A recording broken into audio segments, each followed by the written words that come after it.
हैं कि जब देश सेवा का जज्बा दिल में हो तो हमें किसी माध्यम की ज़रूरत नहीं होती है। हम किसी भी प्लेटफॉर्म पे रह के देश सेवा कर सकते हैं और किसी भी स्थिति में हम देश सेवा करके अपनी भारत माँ की सेवा कर सकते हैं। ऐसे ही देश के एक वीर सपूत आज हमारे साथ हैं, जो आर्मी में रहकर, जिन्होंने काफ़ी समय दिया आर्मी में रहकर अपना, और आर्मी से आने के बाद भी उन्होंने सामाजिक सेवा की, उसके बाद राजनीति में वो आए और हर तरह से वो रहकर आज भी भारत माँ की सेवा कर रहे हैं।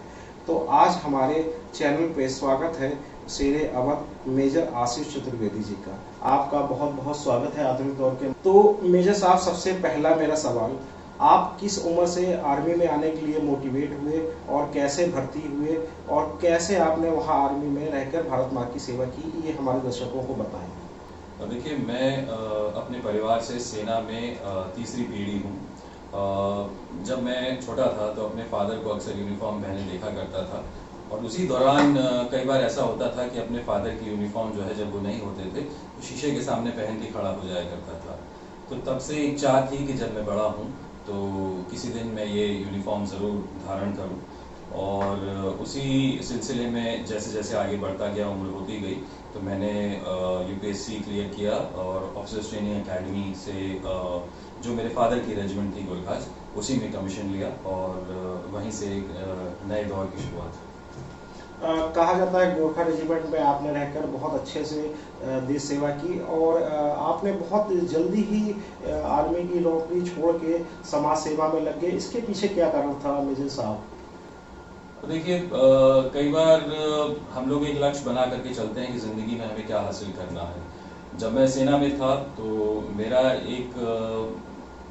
मेरे अंदर एक ख्वाहिश थी कि जब मैं टीवी पे ये एनकाउंटर्स देखा करता था, लड़ाई देखा करता था, तो मेरे अंदर एक भावना थी कि मैं किसी दिन इसका हिस्सा ज़रूर बनूं।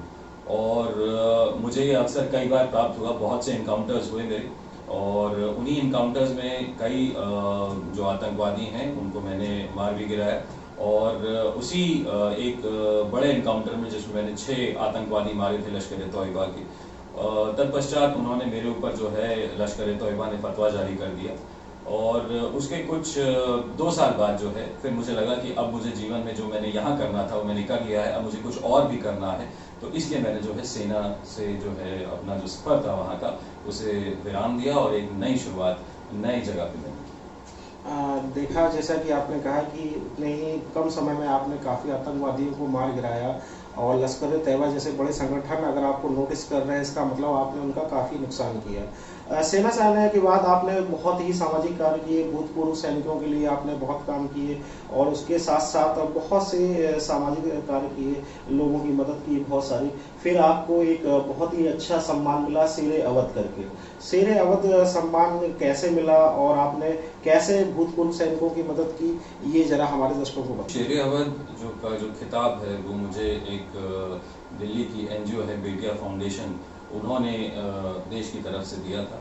क्योंकि जो लश्कर-ए-तौयबा के सरगना है हाफिज सईद, उनको मैंने खुलकर चुनौती दी थी, और ये काम करने वाला विश्व में एकमात्र व्यक्ति हूँ। क्योंकि लोग कतराते हैं उस आदमी का नाम लेने से भी सीधे, और मैंने उसे यहीं हजरतगंज चौराहे पे उसका पुतला भी जलाया था और एक प्रेस कॉन्फ्रेंस करके उसे खुली चुनौती दी थी कि समय और जगह वो निर्धारित कर ले, मैं स्वयं वहाँ लड़ने आ जाऊँगा जहाँ भी बुलाएगा। तो आज इतने साल हो गए हैं, अभी तक मुझे न्योता नहीं मिला है, मैं न्योते का इंतज़ार कर रहा हूँ। और जहाँ तक भूतपूर्व सैनिकों के कल्याण हेतु जो कार्य काफ़ी समय से, इस कई वर्षों से मैं इनका अध्यक्ष हूँ, और हम लोगों को बहुत सफलता भी मिली अपने प्रयासों में, कई जगह नहीं भी मिली। तो निरंतर हमारी कोशिश रहती है कि क्योंकि उत्तर प्रदेश में सबसे ज़्यादा हमारे देश में जो भूतपूर्व सैनिक हैं, लगभग 4,60,000 परिवार हैं, तो आप समझ लीजिए लगभग 20-25 लाख लोग हैं जो सीधे प्रभावित होते हैं सरकार की नीति से। उनको लाभ भी हो सकता है, नुकसान भी हो सकता है। तो इतना बड़ा तबका है जिनकी जिम्मेदारी मेरे कंधों पे है। तो मैं ऐसा प्रयास करता हूं कि उनके जो भी कल्याणकारी योजनाएं सरकार लाती है उसमें क्या सुधार हो सकता है, कहाँ उसमें त्रुटियां हैं, चाहे वो प्रदेश की सरकार द्वारा हो या केंद्र की सरकार द्वारा हो। हमारी कोशिश रहती है कि उन चीज़ों को, उन खामियों को दूर किया जाए, और अगर सरकार तक वो बात नहीं पहुंच रही है तो धरना प्रदर्शन या किसी और माध्यम से हम सरकार तक उनकी बात पहुँचाएं। जैसा कि आपने वन रैंक वन पेंशन के लिए भी काफ़ी कार्य किया है, और इसके अलावा भूतपूर्व सैनिकों के लिए किन किन सुविधाओं के लिए आपने कार्य किया है, वो जरा बताएं। प्रमुखतः जब मैंने शुरुआत करी थी तो वन रैंक वन पेंशन ही बड़ा मुद्दा था, जिसके लिए हम लोगों ने हमारे संघ ने प्रदेश के अन्य कई जो हमारे इकाइयां हैं अलग अलग जिलों की, वहां हम लोगों ने धरना प्रदर्शन किए। यहाँ से हमने दिल्ली भी जो है कई बसें, कई लोगों को भेजा गया यहाँ से दिल्ली। और मुझे याद है उस टाइम श्री राम नाईक हमारे गवर्नर हुआ करते थे, तो मुझे राजभवन बुलाया गया और राम नाईक जी ने मुझसे कहा कि आप ये जो धरना प्रदर्शन कर रहे हैं इसको आप विराम दे दें। मुझे प्रधानमंत्री मोदी जी ने 2 दिन बाद इसी चर्चा के लिए बुलाया है और संभवतः ये चीज़ अनाउंस कर दी जाएगी। तो पहले मुझे ये लगा कि शायद राम नाईक जी केवल हमारे जो इस जो धरना प्रदर्शन है इसको बंद करवाने के लिए ऐसा कह रहे हैं, लेकिन 2 दिन बाद जब मैंने देखा टीवी पे कि राम नाईक जी जो हैं दिल्ली गए हैं और मोदी जी से मिले हैं, और उसी के अगले दिन जो है मोदी जी ने इसकी जो है घोषणा कर दी थी। तो कहीं ना कहीं हम लोगों के लिए वो एक बड़ी सफलता थी। हालांकि वो पूर्ण रूप से जो हमारी मांगें थी पूरी तरह तो नहीं मांगी गई हैं, लेकिन फिर भी हम लोगों के लिए एक कामयाबी थी कि हम कहीं ना कहीं अपनी बात को आगे तक ले जा पाए। साथ ही पूरे हमारे हिंदुस्तान में जो हमारे यहाँ कैंटीन, आपने देखा होगा कि सेना से जुड़े जो लोग होते हैं वो कैंटीन से सामान खरीदते हैं, तो बढ़ती महंगाई का हवाला देते हुए मैंने आर्मी हेडक्वार्टर को कई बार चिट्ठियां लिखी थी, जिसमें कि मैंने मांग की थी कि अब जो क्रेडिट लिमिट है हमारी कार्ड की परचेजिंग की उसको बढ़ा दिया जाए। उस जो हमारा सेना मुख्यालय है आर्मी हेडक्वार्टर ने उसको मान लिया था, तो पूरे हिंदुस्तान में जो कार्ड्स की जो लिमिट थी वो बढ़ा दी थी।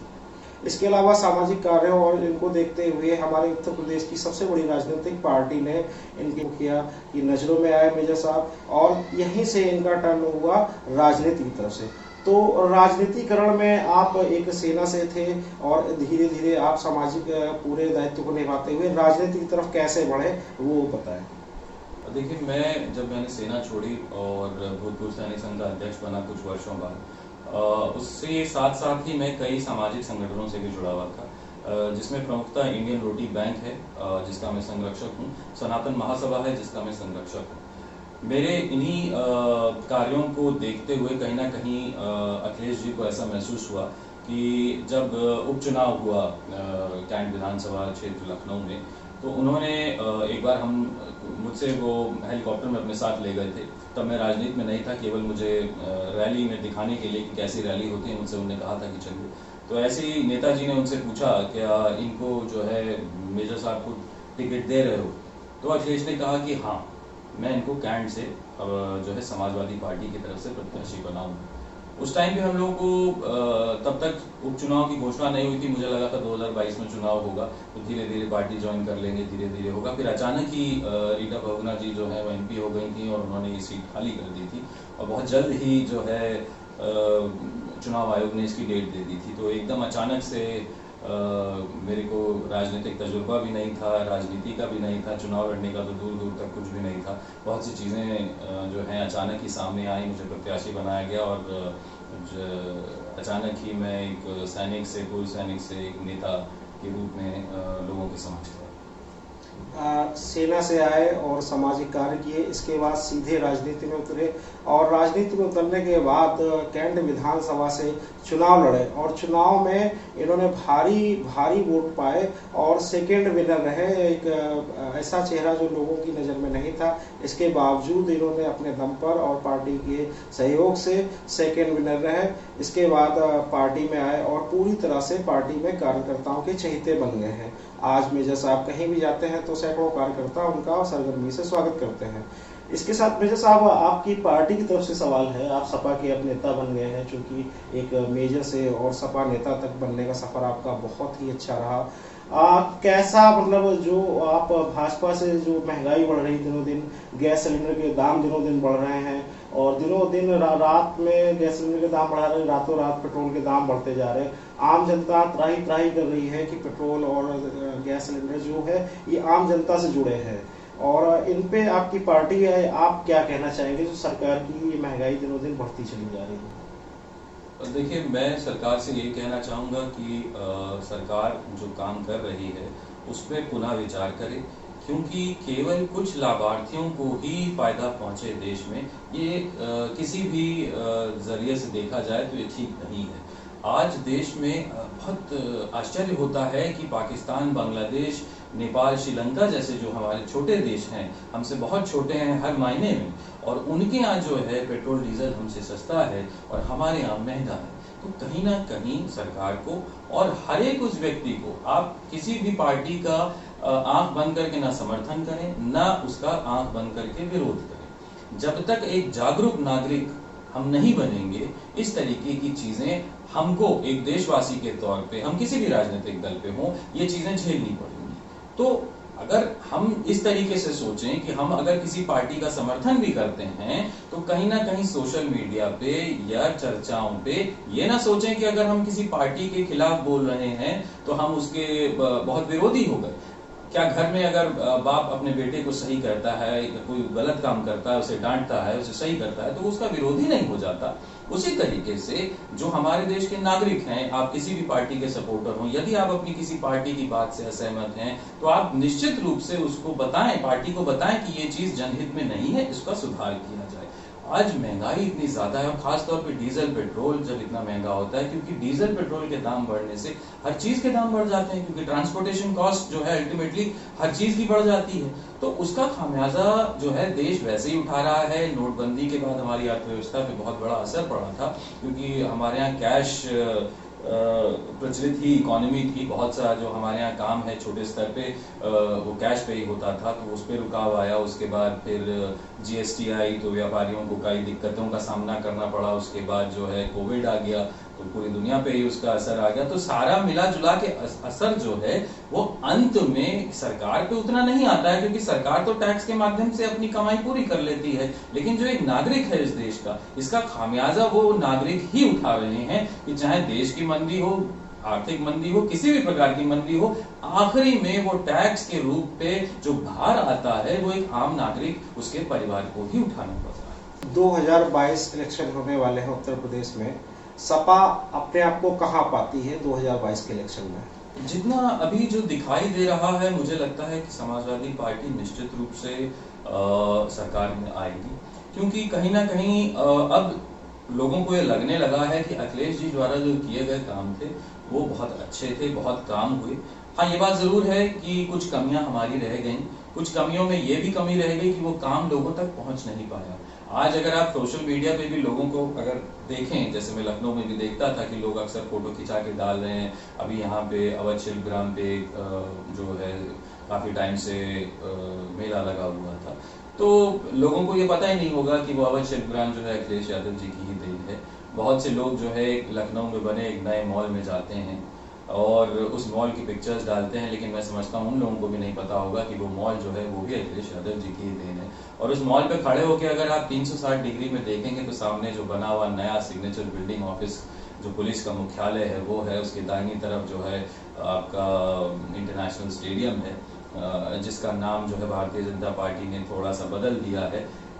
मैं समझता हूँ अटल जी का मैं बहुत सम्मान करता हूँ, हम सब बहुत सम्मान करते हैं, लेकिन भगवान के नाम से किसी भी नेता का नाम उसके साथ जोड़ना ये कहीं भी धार्मिक रूप से भी औचित्य इसका सही नहीं है। राजनीतिक तो छोड़ ही दीजिए, उसका नाम विष्णु जी के दूसरे नाम इकाना पे रखा गया था, तो अगर उनका भगवान के नाम पे रखा गया स्टेडियम था तो उसके नाम के साथ छेड़खानी नहीं करनी चाहिए। भारतीय जनता पार्टी ने कई बार नाम बदले हैं, जरूरत थी दशा बदलने की, दिशा बदलने की, लेकिन भारतीय जनता पार्टी केवल नाम बदल रही है। 2022 में क्या आप कैंट विधानसभा से ही लड़ेंगे या फिर कोई नई क्षेत्र की तलाश है आपको? देखिए, क्योंकि मैं उत्तर प्रदेश के अंदर काफ़ी दौरे कर रहा हूँ, बहुत से जिलों में जाता हूँ, अपने जो हमारे युवा साथी हैं उनसे मिलता हूँ, उनकी राय लेता हूँ, कुछ अपनी बातें उनको बताता हूँ, कुछ सीखते हैं वो मुझसे और कुछ मैं उनसे सीखता हूँ। बहुत सी जगहों से ये मांग उठ रही है कि आप हमारे यहाँ से लड़ लीजिए या वहाँ से लड़ लीजिए, लेकिन मैं समझता हूँ ये अंत में ये फैसला जो है ये पार्टी नेतृत्व ही करेगा कि कौन कहाँ से लड़ेगा। समाजवादी पार्टी के मुखिया अखिलेश यादव जी कई बार ऐसे बयान दे देते हैं जो बहुत ही वायरल हो जाते हैं। अभी हालिया उनका बयान पत्रकारों के लिए आया जिसमें उन्होंने बिके हुए पत्रकार बोल दिया। इस तरह का मुख्यमंत्री, पूर्व मुख्यमंत्री होते हुए और इस तरह के बयान उनके कई बार बहुत ही ज़्यादा पार्टी को नुकसान पहुंचाते हैं। इस बारे में आप क्या कहना चाहेंगे? हाँ, कई बार उनके बयान जो हैं वो ज़रूर इस तरीके से हो जाते हैं कि उनके मतलब जो है उसके मायने हर सुनने वाला व्यक्ति जो है अपने तरीके से निकाल सकता है। तो मैं आशा ही करूँगा ऐसा कि अखिलेश जी एक बहुत ही भले व्यक्ति हैं, बहुत पढ़े लिखे व्यक्ति हैं और बहुत सुलझे हुए व्यक्ति हैं, और वो अपने बयानों को जो उनकी सोच है, जो उनकी शख्सियत है, उसी के मुताबिक दें तो पार्टी को, उनको, देश को, प्रदेश को, सबको ज़्यादा लाभ। बहुत बहुत धन्यवाद जी मेजर साहब आपका, आप हमारे आधुनिक दौर मंच पे आए।